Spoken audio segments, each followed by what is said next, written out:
Greetings and welcome to the Stygian Storyteller. Today's tale is Dig Me No Grave by Robert E. Howard. The thunder of my old-fashioned door knocker, reverberating eerily through the house, roused me from a restless and nightmare-haunted sleep. I looked out the window. In the last light of the sinking moon, the white face of my friend John Conrad looked up at me. "May I come up, Carolyn?" His voice was shaky and strained. "Certainly." I sprang out of bed and pulled on a bathrobe as I heard him enter the front door and ascend the stairs.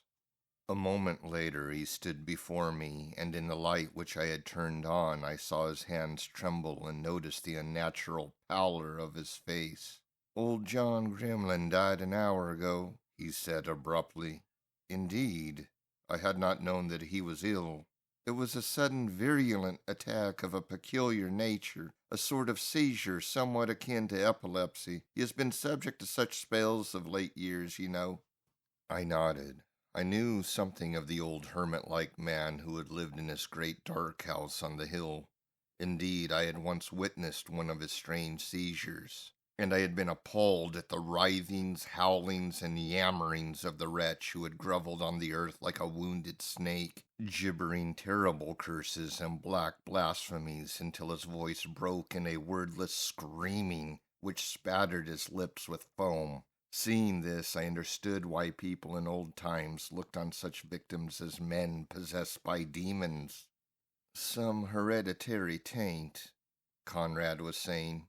"Old John doubtless fell heir to some ingrown weakness brought on by some loathsome disease, which was his heritage from perhaps a remote ancestor. Such things occasionally happen.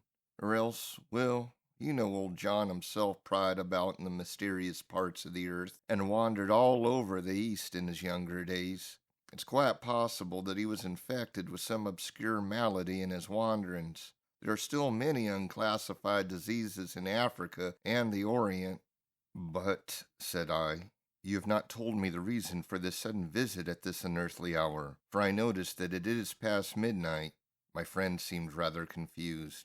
"Well, the fact is that John Grimlan died alone except from myself. He refused to receive any medical aid of any sort, and in the last few moments when it was evident that he was dying, and I was prepared to go for some sort of help in spite of him, he set up such a howling and screaming that I could not refuse his passionate pleas, which were that he should not be left to die alone.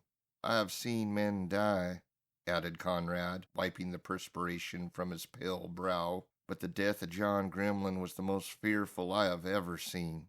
"He suffered a great deal?" "He appeared to be in much physical agony, but this is mostly submerged by some monstrous mental or psychic suffering. The fear in his distended eyes and his screams transcended any conceivable earthly terror. I tell you, Kirwin, Grimlan's fright was greater and deeper than the ordinary fear of the beyond shown by a man of ordinarily evil life." I shifted restlessly. The dark implications of this statement sent a chill of nameless apprehension trickling down my spine. I know the country people always claimed that in his youth he sold his soul to the devil, and that his sudden epileptic attacks were merely a visible sign of the fiend's power over him. But such talk is foolish, of course, and belongs in the Dark Ages. We all know that John Grimlan's life was a peculiarly evil and vicious one, even toward his last days. With good reason he was universally detested and feared, for I never heard of him doing a single good act. You were his only friend." "And that was a strange friendship," said Conrad. "I was attracted to him by his unusual powers, for despite his bestial nature, John Grimlan was a highly educated man, a deeply cultured man. He had dipped deep into occult studies, and I first met him in this manner, for as you know, I have always been strongly interested in these lines of research myself. But in this, as in all other things, Grimlan was evil and perverse. He had ignored the white side of the occult and delved into the darker, grimmer phases of it, into devil worship and voodoo and Shintoism. His knowledge of these foul arts and sciences was immense and unholy, and to hear him tell of his researches and experiments was to know such horror and repulsion as a venomous reptile might inspire, for there had been no depths to which he had not sunk, and some things he only hinted at even to me. I tell you, Kirwan, it's easy to laugh at tales of the black world of the unknown when one is in pleasant company under the bright sunlight. But had you sat at ungodly hours in the silent bizarre library of John Grimlan and looked on the ancient musty volumes and listened to his grisly talk as I did, your tongue would have cloven to your palate with sheer horror as mine did, and the supernatural would have seemed very real and near to you, as it seemed to me. But in God's name, man, I cried, for the tension was growing unbearable, come to the point and tell me what you want of me.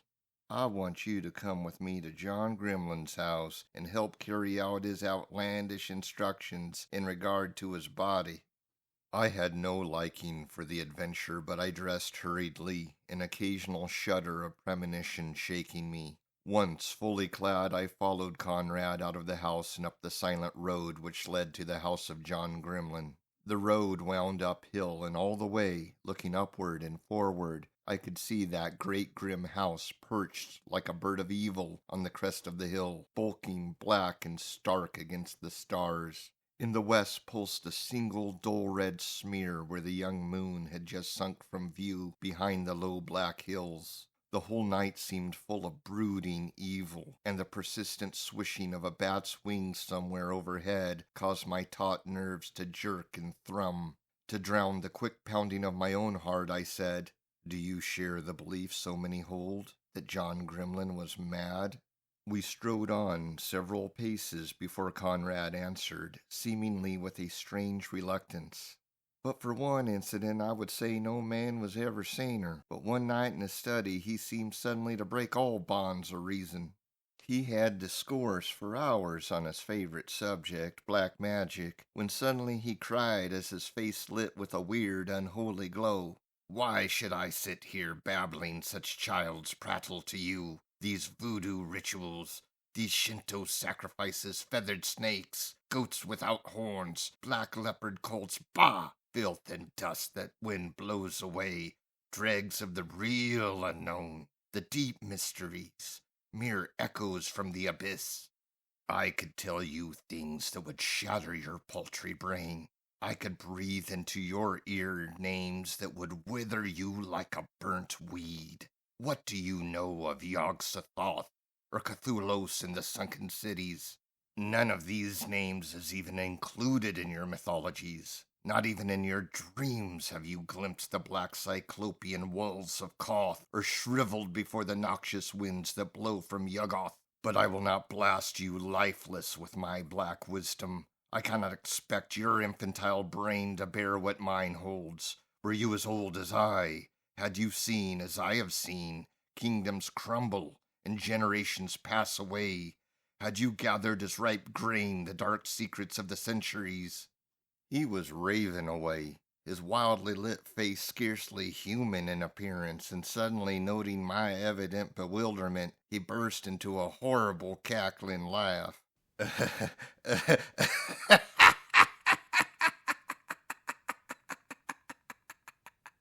"Gad," he cried in a voice and accent strange to me, "methinks I've frighted ye, and certes it's not to be marvelled at. Sith ye be but a naked salvage in the arts of life after all. Ye think I be old, eh? Why, ye gaping lout, ye'd drop dead were I to divulge the generations of men I've known." But at this point such horror overcame me that I fled from him as from an adder, and his high-pitched diabolical laughter followed me out of the shadowy house. Some days later I received a letter apologizing for his manner and ascribing it too candidly to drugs. I did not believe it, but I renewed our relations after some hesitation. "It sounds like utter madness," I muttered. "Yes," admitted Conrad hesitantly, "but, Kirwan, have you ever seen anyone who knew John Grimlan in his youth?" I shook my head. "I have been at pains to inquire about him discreetly," said Conrad. He has lived here, with the exception of mysterious absences, often for months at a time, for 20 years. The older villagers remember distinctly when he first came and took over that old house on the hill, and they all say that in the intervening years he seemed not to have aged perceptibly. When he came here, he looked just as he does now, or did, up to the moment of his death, of the appearance of a man about 50. I met old von Berenck in Vienna, who said he knew Grimlan when a very young man studying in Berlin 50 years ago, and he expressed astonishment that the old man was still living, for he said at that time Grimlan seemed to be about 50 years of age. I gave an incredulous exclamation, seeing the implication toward which the conversation was trending. Nonsense. Professor von Berenck is past 80 himself, and liable to the errors of extreme age. He confused this man with another. Yet as I spoke, my flesh crawled unpleasantly, and the hairs on my neck prickled. Well, shrugged Conrad, here we are at the house. The huge pile reared up menacingly before us, and as we reached the front door, a vagrant wind moaned through the nearby trees, and I started foolishly as again I heard the ghostly beat of the bat's wings. Conrad turned a large key in the antique lock, and as we entered, a cold draught swept across us like a breath from the grave, moldy and cold. I shuddered. We groped our way through a black hallway and into a study, and here Conrad lighted a candle, for no gas lights or electric lights were to be found in the house. I looked about me, dreading what the light might disclose, but the room, heavily tapestried and bizarrely furnished, was empty save for us two. Where is it? I asked in a husky whisper from a throat gone dry. Upstairs, answered Conrad in a low voice, showing that the silence and mystery of the house had laid a spell on him also. Upstairs in the library where he died. I glanced up involuntarily. Somewhere above our head, the lone master of this grim house was stretched out in his last sleep, silent, his white face set in a grinning mask of death. Panic swept over me, and I fought for control. After all, it was merely the corpse of a wicked old man who was past harming anyone. This argument rang hollowly in my brain like the words of a frightened child who is trying to reassure himself. I turned to Conrad. He had taken a time-yellowed envelope from an inside pocket. This, he said, removing from the envelope several pages of closely written time-yellowed parchment, is in effect the last word of John Grimlan, though God alone knows how many years ago it was written. He gave it to me 10 years ago, immediately after his return from Mongolia. It was shortly after this that he had his first seizure. This envelope he gave me sealed, and he made me swear that I would hide it carefully and that I would not open it until he was dead, when I was to read the contents and follow their directions exactly. More, he made me swear that no matter what he said or did after giving me the envelope, I would go ahead as first directed. For, he said with a fearful smile, the flesh is weak, but I am a man of my word, and though I might in a moment of weakness wish to retract, it is far, far too late now. You may never understand the matter, but you are to do as I have said.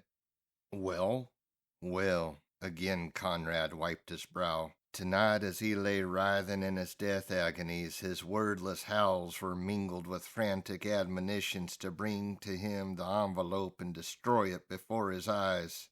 As he yammered this, he forced himself up on his elbows, and with eyes staring and hair standing straight up on his head, he screamed at me in a manner to chill the blood, and he was shrieking for me to destroy the envelope, not to open it. And once he howled in his delirium for me to hew his body into pieces and scatter the bits to the four winds of heaven. An uncontrollable exclamation of horror escaped my dry lips. At last, went on Conrad, I gave in. Remembering his commands 10 years ago, I at first stood firm, but at last, as his screeches grew unbearably desperate, I turned to go for the envelope, even though that meant leaving him alone. But as I turned, with one last fearful convulsion in which blood-flecked foam flew from his writhing lips, the life went from his twisted body in a single great wrench. He fumbled at the parchment. I am going to carry out my promise. The directions herein seem fantastic and may be the whims of a disordered mind, but I gave my word. They are briefly that I place his corpse on the great black ebony table in his library, with 7 black candles burning about him. The doors and windows are to be firmly closed and fastened. Then, in the darkness which precedes dawn, I am to read the formula, charm, or spell which is contained in a smaller sealed envelope inside the first, and which I have not yet opened. But is that all? I cried. No provisions as to the disposition of his fortune, his estate, or his corpse? Nothing. In his will, which I have seen elsewhere, he leaves estate and fortune to a certain Oriental gentleman named in the document as Malaktos. What? I cried, shaken to my soul. Conrad, this is madness heaped upon madness. Malaktos? Good God! No mortal man was ever so named. That is the title of the foul god worshipped by the mysterious Yazidis. They of Mount Alamout, the accursed, whose 8 brazen towers rise in the mysterious wastes of deep Asia. His idolatrous symbol is the brazen peacock. And the Mohammedans, who hate his demon-worshipping devotees, say he is the essence of the evil of all the universes, the prince of darkness, Ahriman, the old serpent, the veritable Satan. And you say Grimlan names this mythical demon in his will? It is the truth. Conrad's throat was dry. And look, he has scribbled a strange line at the corner of this parchment. Dig me no grave. I shall not need one. Again a chill wandered down my spine. In God's name, I cried in a kind of frenzy, let us get this incredible business over with. I think a drink might help, answered Conrad, moistening his lips. It seems to me I've seen Grimlan go into this cabinet for wine. He bent to the door of an ornately carved mahogany cabinet, and after some difficulty opened it. No wine here, he said disappointedly, and if ever I felt the need of stimulants, what's this? He drew out a roll of parchment, dusty, yellowed, and half covered with spider webs. Everything in that grim house seemed, to my nervously excited senses, fraught with mysterious meaning and import, and I leaned over his shoulder as he unrolled it. It's a record of peerage, he said, such a chronicle of births, deaths, and so forth, as the old families used to keep in the 16th century and earlier. What's the name? I asked. He scowled over the dim scrawls, striving to master the faded archaic script. G-R-Y-M. I've got it. Grimlan, of course. It's the records of old John's family, the Grimlans of Toad's Heath Manor, Suffolk. What an outlandish name for an estate. Look at the last entry. Together we read, John Grimlan, born March 10th, 1630. And then we both cried out. Under this entry was freshly written in a strange scrawling hand, died March 10th, 1930. Below this there was a seal of black wax stamped with a strange design, something like a peacock with a spreading tail. Conrad stared at me speechless. All the color ebbed from his face. I shook myself with the rage engendered by fear. It's the hoax of a madman, I shouted. The stage has been set with such great care that the actors have overstepped themselves. Whoever they are, they have heaped up so many incredible effects as to nullify them. It's all a very stupid, very dull drama of illusion. And even as I spoke, icy sweat stood out on my body, and I shook as with an ague. With a wordless motion, Conrad turned toward the stairs, taking up a large candle from a mahogany table. It was understood, I suppose, he whispered, that I should go through with this ghastly matter alone. But I had not the moral courage, and now I'm glad I had not. A still horror brooded over the silent house as we went up the stairs. A faint breeze stole in from somewhere and set the heavy velvet hangings rustling, and I visualized stealthy taloned fingers drawing aside the tapestries to fix red gloating eyes upon us. Once I thought I heard the indistinct clumping of monstrous feet somewhere above us, but it must have been the heavy pounding of my own heart. The stairs debouched into a wide, dark corridor in which our feeble candle cast a faint gleam which but illuminated our pale faces and made the shadows seem darker by comparison. We stopped at a heavy door, and I heard Conrad's breath drawn sharply as a man's will when he braces himself physically or mentally. I involuntarily clenched my fists until the nails bit into the palms. Then Conrad thrust the door open. A sharp cry escaped his lips. The candle dropped from his nerveless fingers and went out. The library of John Grimlan was ablaze with light, though the whole house had been in darkness when we entered it. This light came from 7 black candles placed at regular intervals about the great ebony table. On this table, between the candles, I had braced myself against the light. Now, in the face of the mysterious illumination in the side of the thing on the table, my resolution nearly gave way. John Grimlan had been unlovely in life. In death he was hideous. Yes, he was hideous, even though his face was mercifully covered with the same curious silken robe, which, worked in fantastic bird-like designs, covered his whole body except the crooked claw-like hands and the bare, withered feet. A strangling sound came from Conrad. "My God," he whispered, "what is this? I laid his body out on the table and placed the candles about it, but I did not light them, nor did I place that robe over the body, and there were bedroom slippers on his feet when I left." He halted suddenly. We were not alone in the death room. At first we had not seen him, as he sat in the great armchair in a farther nook of a corner, so still that he seemed a part of the shadows cast by the heavy tapestries. As my eyes fell upon him, a violent shuddering shook me, and a feeling akin to nausea racked the pit of my stomach. My first impression was of vivid, oblique, yellow eyes which gazed unwinkingly at us. Then the man rose and made a deep salaam, and we saw that he was an Oriental. Now, when I strive to etch him clearly in my mind, I can resurrect no plain image of him. I only remember those piercing eyes and the yellow, fantastic robe he wore. We returned his salute mechanically, and he spoke in a low, refined voice. "Gentlemen, I crave your pardon. I have made so free as to light the candles. Shall we not proceed with the business pertaining to our mutual friend?" He made a slight gesture toward the silent bulk on the table. Conrad nodded, evidently unable to speak. The thought flashed through our minds at the same time that this man had also been given a sealed envelope. But how had he come to the Grimlan house so quickly? John Grimlan had been dead scarcely 2 hours, and to the best of our knowledge no one knew of his demise but ourselves. And how had he gotten to the locked and bolted house?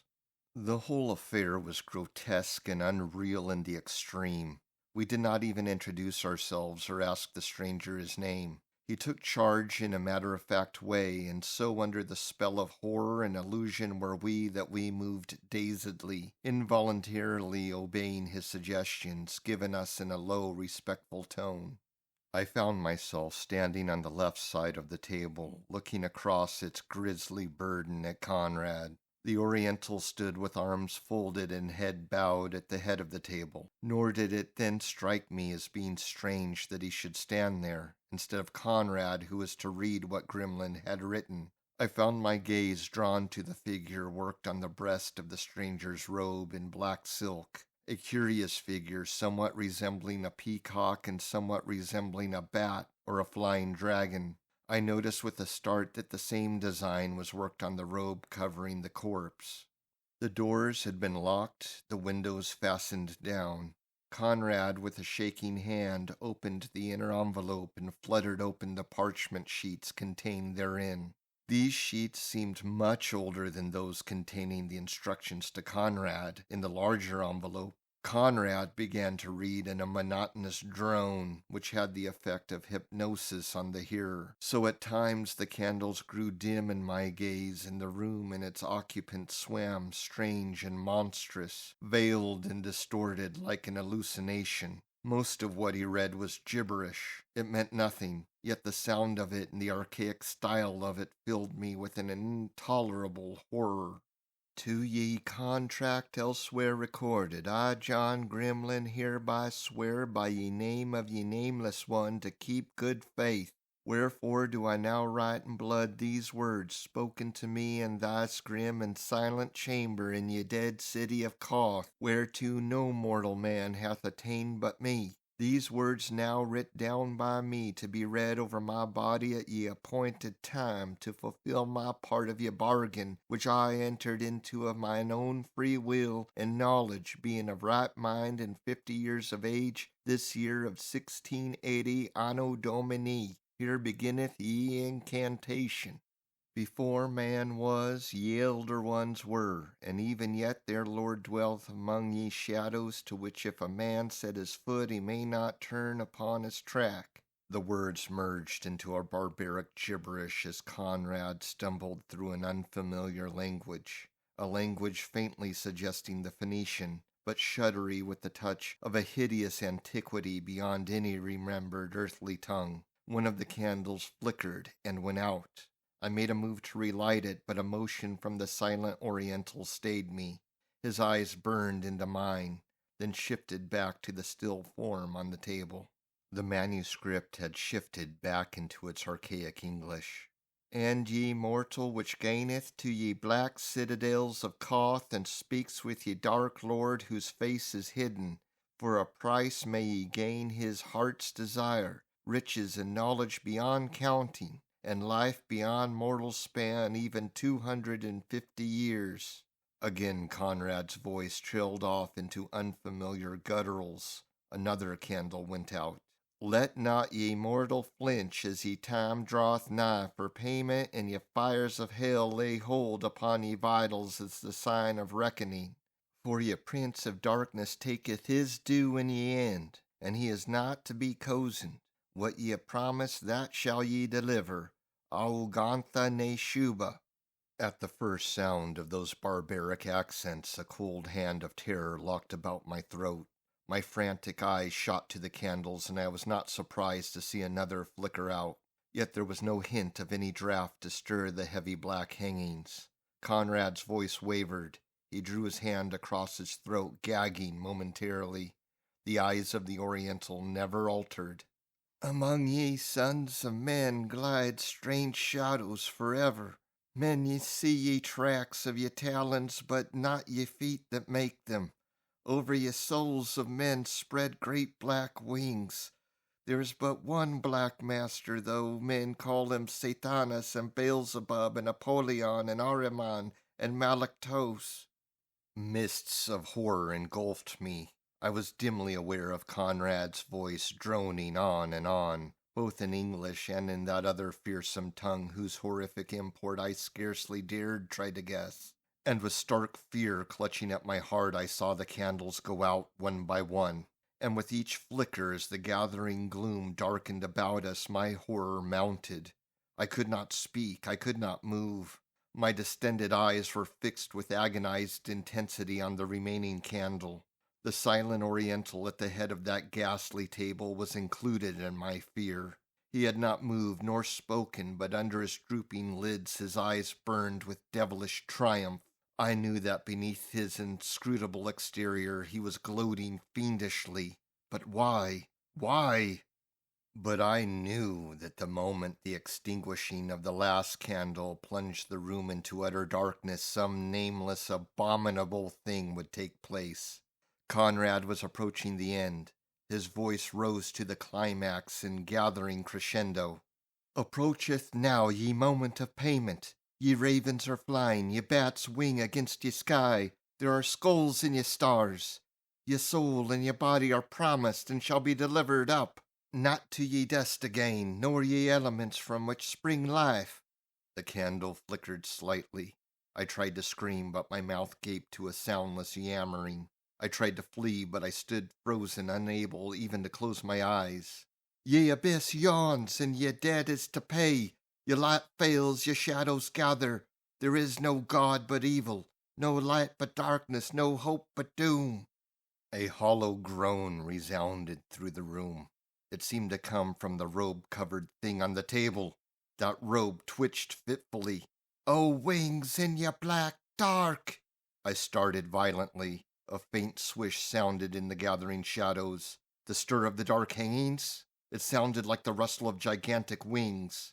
"Oh, red eyes in your shadows! What is promised, what is written blood is fulfilled. Your light is gulfed in blackness, you cough!" The last candle went out suddenly in a ghastly, unhuman cry that came not from my lips or from Conrad's burst unbearably forth. Horror swept over me like a black, icy wave. In the blind dark I heard myself screaming terribly. Then with a swirl and a great rush of wind, something swept the room, flinging the hangings aloft and dashing chairs and tables crashing to the floor. For an instant an intolerable odor burned our nostrils. A low, hideous tittering mocked us in the blackness. Then silence fell like a shroud. Somehow Conrad found a candle and lighted it. The faint glow showed us the room in fearful disarray, showed us each other's ghastly faces, and showed us the black ebony table. Empty! The doors and windows were locked as they had been, but the Oriental was gone, and so was the corpse of John Grimlan. Shrieking like damned men, we broke down the door and fled frenziedly down the well-like staircase where the darkness seemed to clutch at us with clammy black fingers. As we tumbled down into the lower hallway, a lurid glow cut the darkness and the scent of burning wood filled our nostrils. The outer doorway held momentarily against our frantic assault, then gave way and we hurtled into the outer starlight. Behind us the flames leaped up with a crackling roar as we fled down the hill. Conrad, glancing over his shoulder, halted suddenly, wheeled and flung up his arms like a madman, and screamed. "Soul and body he sold to Malaktos, who is Satan, 250 years ago. This was the night of payment. My God, look! Look! The fiend has claimed his own!" I looked, frozen with horror. Flames had enveloped the whole house with appalling swiftness, and now the great mass was etched against the shadowed sky, a crimson inferno, and above the Holocaust hovered a gigantic black shadow like a monstrous bat, and from its dark clutch dangled a small white thing, like the body of a man, dangling limply. Then, even as we cried out in horror, it was gone, and our dazed gaze met only the shuddering walls and blazing roof which crumpled into the flames with an earth-shaking roar.